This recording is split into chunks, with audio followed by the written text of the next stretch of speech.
سلام علیکم و رحمت الله و برکاته. یک بار دیگر خواهران عزیز، انشاءالله وقتی که درس به پایان میرسد بعدا میتوانیم دست ها رو برداریم. امروز تفسیرمون سوره شمس می باشد. شمس یعنی آفتاب. انشاءالله در این سوره میبینید که پروردگار چقدر بزرگی هایش را به من و شما باز شناس میکند و باز چگونه میخواد ما به خود بیاییم یا گفتیم به خود برگردیم. الله میگه بسم الله الرحمن الرحیم و الشمس و ضحاها و القمر اذا تلاها و النهار اذا جلاها و اللیل اذا یغشاها و السماء و ما بناها و الارض و ما طحاها و نفس و ما سواها. پروردگار با هفت بزرگترین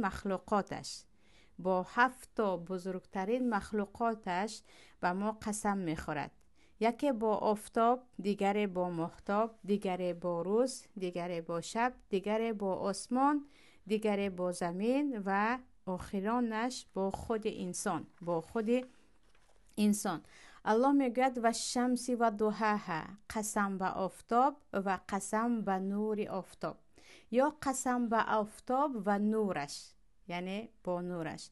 چگونه که خواهران عزیز میدانیم اگرچه به آفتاب عادی از پایان یا از زمین نگاه کردن برای ما یک چیز عادی هست، ولی وقتی درباره بزرگی آفتاب گفت و گفت میکنید، درباره آن حرارتی چند میلیون درجه بالا از آتش ما که آفتاب دارد گفت و گفت میکنید، درباره حجم آفتاب و درباره سرعت حرکت آن که با چقدر سرعت برند حرکت میکند. وقتی شما کفت و کاف میکنید و فکر میکنید، میبینید که آفتاب خود یک معجزه بر علای پروردگار است و آنهایی که میخواهند برای بودن الله دلیل کابند یا دلیل بیابند، کافی است که به آفتاب نگاه کنند، کافی است که درباره آفتاب کفت و کاف کنند و درباره آفتاب معلومات گیرند. یعنی با آن حجم بزرگ، با آن وزمینی، با آن آتش لهیبش چگونه معلق می ایستد و آن هم با حرکت خیلی تیز و چگونه در اطراف آفتاب با یک سیر مخصوص یا گفتیم با یک راهی که از آن راه اصلا خطا نمی کنند، چگونه دیگر سیاره ها، بقیه سیاره ها در اطراف آفتاب دور می زنند. و الله به ما می خواهد ما بنگریم به آفتاب و نور آفتاب و ببینیم که پروردگار چگونه این مخلوقی بزرگش را برای ما آفرید تا برای ما روز را مهیا کند، گرمی را مهیا کند، روشنی را مهیا کند. کاش به جای درباره همسایه فکر کردن و خود را به زمان گذشته یا گفتیم درباره سرگذشت پیشینه خود فکر کرده گریستن و به دیگران کینه افروختن که زیاد وقت تنها میماند شیطان با راههای عاطفی به شما داخل می شوند، با راههای احساسی داخل می شود و میگوید یک زمان چقدر بیچاره بودی، کی به تو چقدر ظلم کرده بود، چه احوال داشته بودی و از اینها، و شما یک بار نسبت چند نفر کینه و عداوت پیدا میکنید. و جای این وقت تنها میمانیم، علل خصوص وقتی در دستمون اینترنت است و در اینترنت پیدا کرده میتوانید همه چیزی که از آن جویا هستید درباره آفتاب کافت و کاف کنیم و درباره ماهتاب و درباره ستاره های و درباره فضا و بزرگی پروردگار را احساس کنیم، ببینیم که ما چی هستیم در نزد آفتاب، که زمین ما در نزد آفتاب یک نقطه میده یک هست، ما در داخل زمین یک نقطه میده هستیم. پس قدرت و بزرگی پروردگار چگونه است؟ پروردگار میگوید قسم به آفتاب و قسم به روشناییش و قسم به ماهتابی که بعد از آفتاب می آید یا از پی آفتاب می آید. و الله درباره آفتاب و ماهتاب خواهران عزیز خیلی زیاد در قرآن ذکر کرده است و هر وقت که درباره آفتاب و ماهتاب می آید للشمس ینبغی لها ان تدرک القمر ولا اللیل سابق النهار میگوید در سوره یاسین که نه برای نه آفتاب از ماهتاب پیشتر می آید و نه ماهتاب از آفتاب و شب در وقتش روز در وقتش می آید و از اینکه کسی مثل آفتاب و ماهتاب مخلوقات را پیدا یا ساخته نمی تواند، در وقتی بحث و مناظره کردن با نمرود، ابراهیم خلیل گفته بودن اگر تو اینقدر ای نمرود قدرتمند هستی و خود را خدا میگویی، پس آفتاب را از مغرب بیاور. وقتی که آفتاب هر روز از مشرق می آید، تو آن را از طرف مغرب برآورده کن. و الله درباره این دو مخلوقات زیاد صحبت میکند تا اینکه ما چیکار کنیم، دربارهش فکر کنیم و بزرگی الله را با فکر کردن درباره مخلوقاتش زیادتر و زیادتر دریافت کنیم.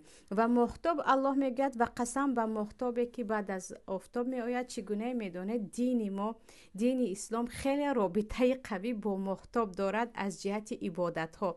مثلا ما روزه‌مون رو در ماه رمضان میگیریم که ماه رمضان رو بدون دیدن ماه پیدا کردنش یا که به آخر رسیدنش رو بدون ماه فهمیدنش مشکل است. از ما رسیدن ماه رمضان رو و به آخر رسیدن ماه رمضان رو دریافت میکنیم. از طریقه ماه وقتهای حج رو، از طریقه ماه اینچونین مثلا قسم خوردید مثلا 3 روز باید باشد یا در یگان ماه مخصوص اگر قسم خوردید مثلا ذوالقعده و ذوالحجه و از اینها هست. یا مثلا درباره طلاق رو ما از 3 ماه حساب میکنیم که همه ماهایی که در اسلام حساب کتاب کرده می شود با دیدن ماهتاب است. با دیدن ماهتاب است که ماهتاب خیلی در مسئله عبادت های ما و عبادت های ما خیلی، یعنی در عبادت های ما نقش بزرگ دارد. بعد از ماهتاب الله میگه و نهار اذا جلها، و قسم به روز هر وقت که روشنایی شود، و لیل اذا یغشاها، و قسم به شب هر وقت که روز را بپوشاند، و السماء و ما بناها، و قسم به آسمان و بینای آن.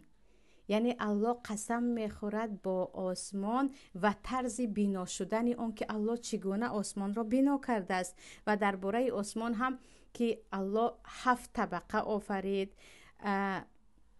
و خودی فضای و آسمانی که در بالای سر ما هست خیلی کم انسان دربارش معلومات دارد. الله در قرآن زیاد ذکر میکند و سبحان الله خواهران عزیز، حاضر در یوتیوب نوارهای زیادی هستند که شما رو به فضا میبرند. یعنی شما تماشا میکنید و اطراف فضا رو اینقدر پر نباشد هم یک مقدار چقدر در فضا مخلوقات الله زیاد سیر کرده میگردند و در تا امروز چند ستاره و چند مثلا خودی سیاره هایی که در اطراف زمین هستند چقدر عکس گرفتند و دربارش مثلا همین روز من یک نوار دکتر مصطفی محمود درباره زحل رو دیدم. سبحان الله خیلی و خیلی حیرت آور بود. در حقیقت بزرگی الله را وقتی درباره مخلوقات بزرگش فکر میکنیم و دربارش کشف میکنیم باز زیادتر انسان درک میکند. و درباره زحل و درباره بزرگیش و درباره عجایبات ساخته شدن آن، الله اینجا وقتی میگه قسم به آسمان و بینایش آن و ساخته شدن آن، حتما باید مؤمن درباره این مخلوقات کفتوکاو کند، ببیند و درک کند که چی هست تو انسان در نظر این مخلوقات ها، چی هستی که اینقدر تکبر میکنی، چی هستی که گمان میکنی خیلی قوت داری و از دستت هر چیز می آید، وقتی پروردگار این همه مخلوقات بزرگ الله تو هست و او در یک لحظات تو رو میتواند نابود کند. و الله میگوید قسم به آسمان و طرز بینای آن که میدانید عجایباتی که آسمان ها دارند، آن 7 طبقه آسمان و مخلوقاتی که در آسمان هست، یعنی از تصور ما بعضیش بالا هست که حتما خواهران عزیز حتما همراه کودکانتون به فرزندانتون دربارش فکر کنید و الان حتی مشاهده کرده میتوانید. چه خیلی گفتم به جای این طرف و آن طرف فکرها رو پریشان کردن، بگیرید ببینید درباره ستاره ها، ببینید درباره طرز ساخته شدن ماهتاب، حرکت های ماهتاب، حرکت آفتاب، حرکت زمین. و الله میگوید و سماء و ما بناها، و قسم به آسمان و بینای آن که چگونه بنا شده است و چگونه در بالای زمین آن بنا است. و الارض و ما طحاها، و قسم به زمین و همواری آن.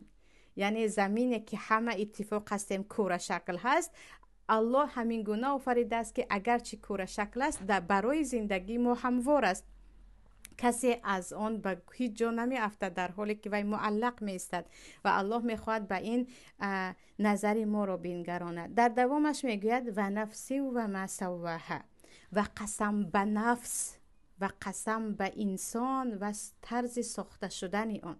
در بعضی تفسیرها آمده است که قسم به انسان و به ذاتی که آن را آفرید، اما در اکثریتش آمده است که قسم به انسان و قسم به طرز ساخته شدن آن. در آیت دیگر الله میگوید و فی انفسکم افلا تبصرون، معجزه های من، نشانه های بزرگی من در نفس شما، در خود شما ای انسان ها جایگیر است. شما وقتی درباره خود فکر میکنید، یعنی درباره ساخته شدن جسمتان، درباره این یک میتوانیم بگویم فابریکه یا مصنعی که همه اشکارش را با انتظام انجام میدهد و چیزی ضررناک از بیرون در آمد آن را حتما خارج میکند و بیماری به آن داخل شد، با تمام وجود، یعنی تمامی جسم و گفتیم اعضاهای بدن شما بر ضد آن می جنگد و بیرون می کند. یک جایتان را مجروح یا می برید که خود از خود، یعنی این زوادی که شما دارید، فابریکه که شما دارید، بدون استا خودش را معالجه می کند، خودش را درست می کند. الله می گوید قسم به نفس شما و طرز آفریده شدن آن. یعنی انسان باید درباره کاش چه خیلی گفتم اینقدر خود را به احساسات و اینقدر علل خصوص که خیلی پیشتر هم چندین بار گفته بودم 90% زنها زندگیشون از همون شوهر و خواهر شوهر و مادر شوهر و یک زن شوهر بیرون نیست. کاش یک درباره دلتون چه خیلی کار میکند، جگر شما چه خیلی کار میکند، بینایش چشم شما چه خیلی کار میکند، چه بیماری ها رو میتواند خودش معالجه کند، چه بیماری هایی هست که معالجه کردن نمیتواند. در این باره ها فکر میکردید و بچه ها در این باره ها به فرزندانتون میگفتید که پروردگار چگونه این جسم ما رو آفریده است که هیچ کسی این گونه با این نمود یا گفتیم با این درجه بهترین، هم از جهت شکل هم از جهت ترکیب، هم جوهر رو گفتیم هم عرض بسازد. یعنی درباره پوست انسان که چند قبط است و چگونه حسیات دارد، درباره حسیاتی که ما میشنویم، بوی میکنیم، میبینیم، قپیده میفهمیم، با زبان طعمش رو میفهمیم، اینها چرا در وقت خواب کم میشوند بعدن زیاد میشوند. این چیزها رو اگر فکر کردید شما به یک عالم دیگر میروید.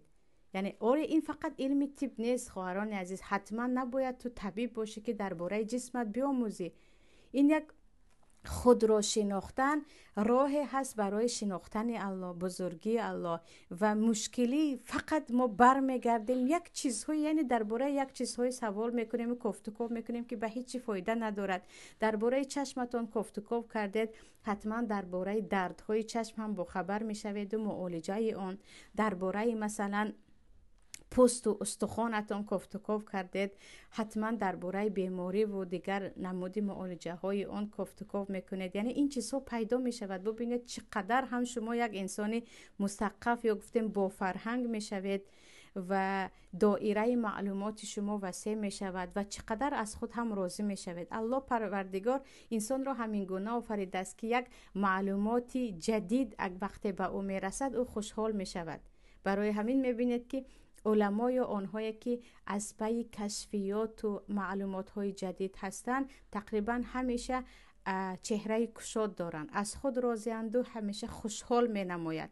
بر ضد آنهایی که کله خام است، فکر فقط خیلی گفتم درون خانه، از درون خانه بیرون برآمدن نمی توانند. همیشه یا فکر شوهر است، یا فکر خواهر شوهر، یا مادر شوهر، یا یک زن شوهر که باشد. تمام عمر ما 90 سال میگذرد با گفتن همون و فکر کردن همون انسان، در حالی که چقدر چیزها هست که میتوانید دربارش فکر کنید. و الله به من و شما میگوید و نفسی و ما سواها، و قسم به خودت ای انسان، قسم به همون نفسی که من آفریدم و چگونه آفریدمش. یک تولد کودک، یک بودن کودک در شکم مادر، از پیدایشش تا تولد شدنش، یک که دربارش معلومات گرفتید میبینید که چقدر انسان در برابر قدرت الله هیچی ندارد، همه چیز رو جسم خودش میکند، همه چیز رو جسم خودش میکند و در دست ما هیچ چیز نیست. پس چرا تکبری میکنیم؟ ما درباره سرطان یا گفتیم بیماری رگ، سرطانی که هست، با یک دیگر نمود کار کردن یک حجره بدن دیگر ما کلا سلامتی رو از دست میدهیم و مرگ به سراغ ما می آید و انسان چقدر ضعیف است درباره بعضی از بیماری ها که وقتی که دربارهش گفتگو کردید برمیگردید به پروردگاری که شما را ساخت، برمیگردید به پروردگاری که همه چیز از قدرت او، از اراده او بیرون است. بعد از این قسم ها الله میگوید قسم به انسان و طرز ساخته شدن آن. وقتی میگوید الله میگوید فالهمها فجورها و تقواها. الله انسان را ساخت و چقدر هم زیبا ساخت، چقدر هم مکمل و پره ساخت و باز به او الهام کرد فجور و تقوا را، گناه و ثواب را در وجدان انسانیت الله جای کرده است. چی گناه هست و چی ثواب است. حتی کافر هم اجازه نمیدهد که کودکش مثلا به زنا و به عرق نوشی و به قمار و به اینها دست زند. بعد از بزرگ شدنش دیگر میگوید چاره ندارد. حتی کافر هم میداند که کشتن حرام است، زنا حرام است، غیبت حرام است، چون الله فالهمها فجورها و تقواها. الله الهام کرد، یعنی آموزانی در قلب و در وجدان انسانیت جای کرده است چی ثواب است چی گناه است. همه میدانند که فاحشگی گناه است، کافر هم میداند، مسلمان هم میداند، همه میدانند که دروغ حرام است. و بدترین انسان، و بدین ترین انسان بپرسید که دروغ چه خیلی چیز است، میگوید چیزی خوب نیست، چیزی خوب نیست. و بدترین انسان بدین حتی بگوید که ظلم چه خیلی چیز است، کشتن کودک و زن بیگناه چگونه چیز است، یا که درباره عرق نوشیدن چی میگویی؟ عرق خور خودش هم میگوید که این چیز ضررناک است و من نمیتونم. برای اون که فالهمها فجورها و تقواها.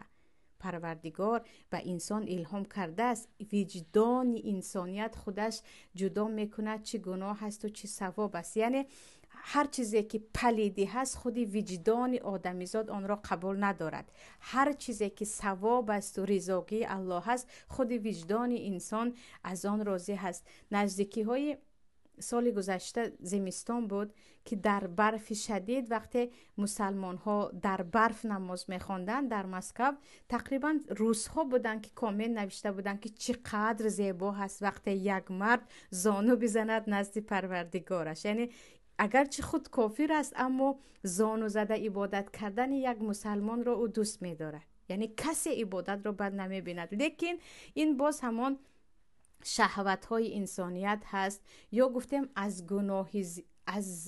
به گناه زیاد دست زدن به حیوان تبدیل شدن است که هر چیزی که پلیدی هست بعضی ها برای خود دیگر خوب گرفتن. از چه سبب؟ اینکه دیگر انسانیت از آنها رفت. آنها صفت یا گفتیم وجدان خود را از دست دادن، بی وجدان شدن و همون الهام الله را یا نادیده میگیرن یا گفتیم تمام کلا بل ران علی قلوبهم ما کانوا یکسبون. قلب های آنها از زیاد گناه کردن دیگر زنگ گرفت و نمیتواند ببیند. وگرنه چه خیلی که الله میگوید فالهمها فجورها و تقواها. پروردگار با وجدان انسانیت بشریت جای کرده است که خوبی را خوب ببیند، بدی را بد ببیند. اما چه خیلی گفتم انسان های هم هستند که آن وجدان خود را با گناه اینقدر آلوده کردند که دیگر سوخته است، دیگر آن هیچ چیز را نمی بیند و اون که ببیند هم میگوید نه من، یعنی برعکس آن کار میکند. و در دوامش میگه قد افلح من زکاها و قد خاب من دساها. این جواب قسم الله هست. در حقیقت نجات یافت هر کسی که نفس خود را، وجدان خود را پاکیزه کرد. پاکیزه کرد از شرک، پاکیزه کرد از گناه. در آیت دیگر الله چی میگه؟ قد افلح من تزکا و ذکر اسم ربه فصلی.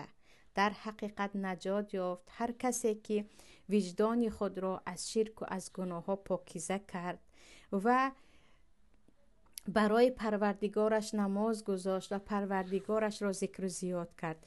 و اینجا وقتی الله میگه قد افلح من زکاها، در حقیقت نجات یافت هر کسی که وجدان خودش را از گناه و از شرک پاکیزه کرد.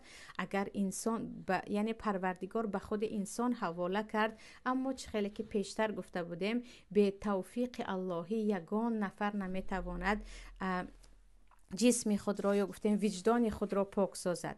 همین آیت را وقتی پیامبر صلی الله علیه و سلم میخواندن دعا میکردن که اللهم آت نفس تقواها و زکیها انت خیر من زکاها انت ولیها و مولاها. این دعای پیامبر بود. وقتی همین آیت را میخواندن دعا میکردن که پروردگارا نفس مرا، وجدان مرا تو خودت پاکیزه کن، خودت تقوا بده. اگر یعنی تو بهترین پاکیزه کننده ها هستی و انت ولیها و مولاها، تو ولی و مولا پناه دهنده یه خود وجدان من هستی. و الله اینجا چی میگه؟ قد افلح من تزکه، کسی که زکاها ببخشید، کسی که وجدان خود را پاکیزه کرد از گناه، از شرک، از هر چی رذالت است، از هر چی بدی هست، او نجات یافت هم در دنیا هم در آخرت. اصلا آنهایی که از پی پاکیزه کردن وجدان خود هستند، از پی ایمان و از پی عملهای صالح هستند، نه در دنیا خار هستند نه در آخرت. و قد خواب من دساها، اما در حقیقت هلاک شد، خسران دید، زیان دید آنه که این نفس خود را آلوده کرد با گناه و بالاترین گناه شرک است. آلوده کرد با شرک. آنه که پاکیزه میکند نفس شما را الله هست. آنه که حمایتش را میگیرد و آلوده میکند نفس شما الله هست. بگذار همیشه دعای ما این دعای پیامبر باشد: اللهم آت نفس تقواها و زکیها انت خیر من زکاها انت ولیها و مولاها. بعد از اینکه پروردگار جواب قسمش را گفت، بعد از قسم خوردن به آفتاب و ماهتاب و شب و روز و به زمین و به آسمان و به خود نفس انسان چی گفت؟ ای انسان ها، شما نجات میابید وقتی که نفس خود را پاکیزه میکنید. و برای پاک کردن نفسمون، برای پاک کردن وجدانمون خواهران عزیز، اصلا خود از خود نمیشود. برای این باید اولا علم آموخت. الله میگه فعلم انه لا اله الا الله و استغفر لذنبک وللمؤمنین والمؤمنات. اول بدان که الله یگانه است و جز او دیگر خالقی بر حق وجود ندارد. سپس استغفار کن، هم برای خودت هم برای مؤمنان. به علم انسان تقوا را به دست آورده نمیتواند. اگر یکی بیاورد هم خیلی زود به خطا می رود. برای همین میبینید که انسان‌های زیادی هستند در عبادت‌هایشون یا از حد گذرانده هستند یا در عبادت‌ها خیلی خطاگی میکنند. وقتی میبینید دست به کتاب و قلم نزدند و گفتن نه ما اهل تقوا میشویم، ما پارسا میشویم، ما از پی پرهیزگاری هم. اصلا شما تزکیه نفس یا پاکیزه کردن وجدانتان را از شرک و از گناه بدون علم به دست نمی آورید. برای همین است که الله اولین آیتش را چی گفت؟ اقرأ، بخوان. ای انسان بخوان. با خواندن انسان نجات می‌یابد. و چی گناه هست و بزرگی پروردگار، کوچکی خود، خطر شیطان، خطر گناه، بزرگی جنت و دوزخ و درباره آخرت، در این باره ها شما می آموزید که تقوا جا می شود. بدون علم از پی نباید تقوا شود و بدون البته علمی به عمل، ببخشید علمی با عمل. برای اینکه علم هم خوندیم و عمل نکردیم اصلا تقوا نمی آید. ندیده اید انسان هایی که خیلی خیلی خوندن اما در عملشون چیزی نیست، از تقوا هیچ نشانه ای نمی بینیم. حتما باید برای پاکیزه کردن نفس علم آموخت و عمل کرد به آن و زیاد درباره مخلوقات الله فکر کرد. درباره این قدر چه خیلی گفتم، همسایه و درون خانه و این شخصیت و آن شخصیت نه. درباره مخلوقات الله، درباره خودتان فکر کنید، درباره معنویات خود، روح خود، درباره جسم خود، درباره پریشانی هایی که به دلتون می آید، به ذهنتون می آید، درباره دفع کردن آن، درباره آرامش خود که در کدام حالت ها آرام می گیرید و چرا این آرامش در این حالت ها هست. برای آنکه بعضی ها هستند که آرامششون در گناه هست، در موسیقی هست، بعضی ها آرامششون در غیبت هست. چرا ما با گناه آرام می شویم تا این درجه؟ مگر دل ما قلف زده شد؟ چرا خود را با ذکر الله آرام نمی کنیم، با قرآن الله، با خواندن احادیث پیامبر، با خواندن کتاب های علمی آرام نمی کنیم؟ در این باره بسیار و زیاد باید فکر کرد. بعد از اینکه پروردگار درباره نفس آدمیزاد گفت، و ما قصه ثمود عاد را می آورد. الله می گوید کذبت ثمود بطغواها اذ انبعث اشقاها فقال لهم رسول الله ناقة الله وسقياها فكذبوه فعقروها فدمدم عليهم ربهم بذنبهم فسواها ولا يخاف عقباها. قوم ثمود دروغ شماریدن، به پررگی از حد گذرانیدن. چرا؟ شتوری که همچون معجزه از پیامبرشان صالح طلب کرده بودند و از اینکه تا این اندازه از حد گذرانیدن، اون معجزه الله را به قتل رسانیدن. درباره ثمود شاید اکثریت شما خوانده باشید، دیده باشید، حتی مولتفیلمش هم هست خطا نکنم. قوم ثمود خواهران عزیز، پیامبرشان حضرت صالح می باشد. وقتی صالح اینها را به سوی پروردگار دعوت میکنند، اینها میگویند برای اینکه پیامبری تو را ما راست شماریم به ما معجزه بیاور. و معجزه هم میگویند از همین کوه یا از همین سنگ یک شتر حامله بیاید، یک شتر ناقه حامله بیاید. و ثمود به پروردگار دعا میکنند و از آن کوه یا از داخل سنگ بزرگ شتر حامله می آید و تولد میکند. در بعضی روایت ها شتر با کودکش می آید. و الله به اینها این گونه شرط میگذارد که شما از آبی که در همان شهرچهتان هست یک روز می نوشید، یک روز عموما به آب نزدیکی نمی کنید و به جای آب شیر همین شتر را می خورید. یک روز فقط شتر آب می خورد، یک روز شما آب می نوشید. اینها یک کم به این گفته الله اطاعت می کنند. بعد از این اتفاق می کنند و می گویند قدار ابن سالف از همه بدترین اینها بود، یعنی یک مرد ظالمی بدترین و سردار اینها بود. به همان قدار میگویند تو همین شتر را بکش و همگی مصلحت میکنند و این شتری که همچون معجزه الله برایشان داد آن را میکشد. در حالی که چی میگوید؟ فقال لهم رسول الله ناقة الله و سقیاها. پیامبرشان صالح به آنها گفته بود که از این از ظلم کردن به این شتر بترسید و از سقیه، از آب این شتر هم بترسید. روزی که نوبت شما نیست به همان آب نزدیکی نکنید. اما ایزین به اشقاها، آنها همان قدار ابن سالف بدبخت را همگی جیغ زدن و گفتن تو می روی و شتر را می کشی. فکذبوه فعقروها، و دروغ شماریدن صالح را و پیامبری صالح را و عذابی که بعد از کشتن شتر می آید. فعقروها، و کشتن شتر را. فدمدم علیهم ربهم بذنبهم فسواها، و هلاک کرد پروردگار آنها را با گناهی کردهشان و زمین را با مرده های آنها یکسان کرد. یعنی زمینی که آنها زندگی میکردن کاملا نابود شد و آنها زیر خاک شدند. و عجیبش این است که عذابی که بالای اینها آمده بود ریح بود، یعنی صدا بود، صیحه بود. با یک صدای بلند اینها چی میشوند؟ همگی نابود میشوند، خرد و کلان، مرد و زن. و میگویند چرا اینها همگی نابود شدند به جز 2 نفر مؤمن؟ برای آنکه کسای اگرچه شتر را یک نفر قدار ابن سالف کشت، اما دیگران تماشابین بودند و راضی بودند. دیگرها هم شریک بودند در مصلحت.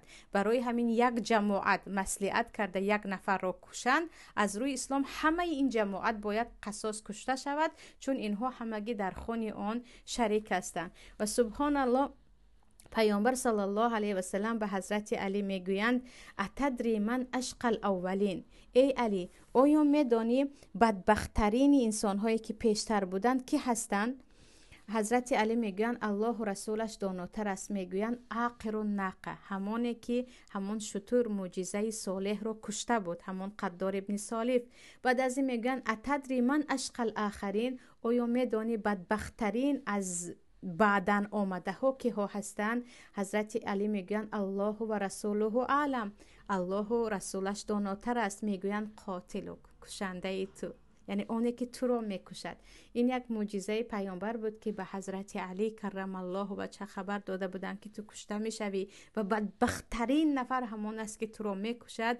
و اونی که حضرت علی را کشته بود عبدالرحمن ابن ملجم بود که انشاءالله در درس عقیده که درباره کشته شدن حضرت عمر خواندیم، درباره کشته شدن عثمان و علی هم حتما خواهیم خواند. و اینجا الله چی گفت؟ و آنها را به خاطر این گناهشان نابود کرد و زمین را بالایشان یکسان کرد. و لا یخاف عقباها، چون اینها هیچ نترسیدند، از عاقبت الله نترسیدند و به گناه و آن چیزی که الله من کرد دست دادن. همینجا خواهران عزیز درباره هلاک شدن قوم لوط، هلاک شدن قوم صالح، هلاک شدن قوم هود، هلاک شدن فرعون، پروردگار زیاد به ما صحبت میکند.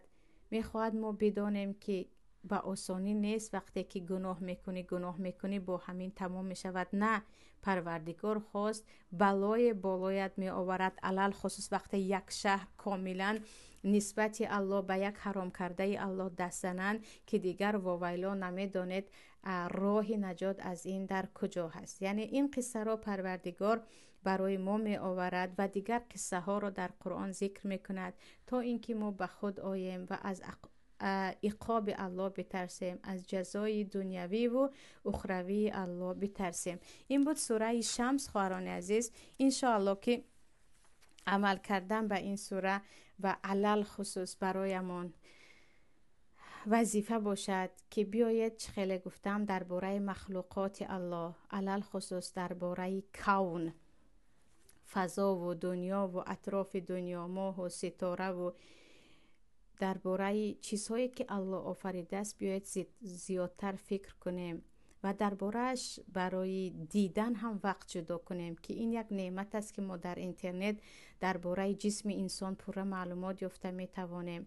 درباره چه خیلی گفتم ماه و ستاره و گیاه و درخت و حیوانات الله در سوره غاشیه انشاءالله میخوانیم افلا ینظرون الی الابل کیف خلقت و الی السماء کیف رفعت و الی الجبال کیف نصبت و الی الارض کیف سطحت.